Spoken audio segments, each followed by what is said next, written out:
महाप्रभु कार्तिकेश्वर आज्ञा लडू 26,500 टंकार बिक्री।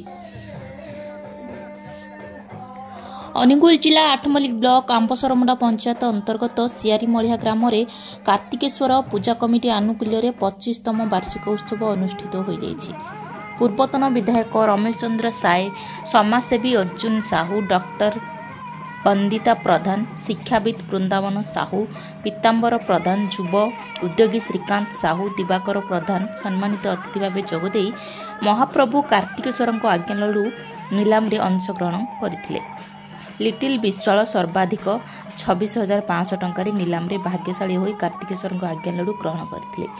कार्तिकेश्वर पूजा कमिटीर संपादक त्रैलोक्य सुंदर गणनायक, सभापति दोलगोविंद माझी, सभ्यश्री ज्योतिर्मय साहू, टंकधर प्रधान, हरेकृष्ण माझी, विमल माझी, सौभाग्य सुंदर माझी, निर्मल माझी, अनंत चरण माझी, नरेंद्र चंद्र माझी, लिंगराज साहू, कृपासिंधु माझी, विश्वकृष्ण साहू, अजित कुमार साहू, क्षीरोद कुमार माझी, रघुनाथ माझी, सागर माझी, जुगल किशोर माझी, दीपक कुमार माझी, आकाश चंद्र माझी, डम्बरुधर माझी, तुषार कांत माझी, लक्ष्मण माझी, बुबुन माझी, मोहन माझी, हेमानंद माझी प्रमुख उपस्थित रही लडू नीलाम कार्यक्रम को संपूर्ण सहयोग करथिले।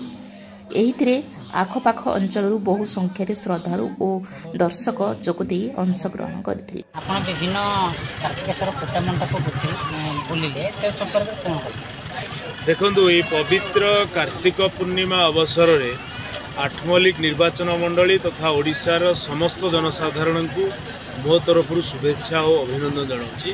आपण मैंने देखु वर्तमान ये जो महापंचुक आपण सबुठारु बड़ ओषा पर्व वर्तमान चलती आ कार्तिकेश्वर पूजा आपण प्रत्येक पंचायत प्रत्येक सब डिविजन चारिआडे कार्तिकेश्वर पूजा महोत्सव।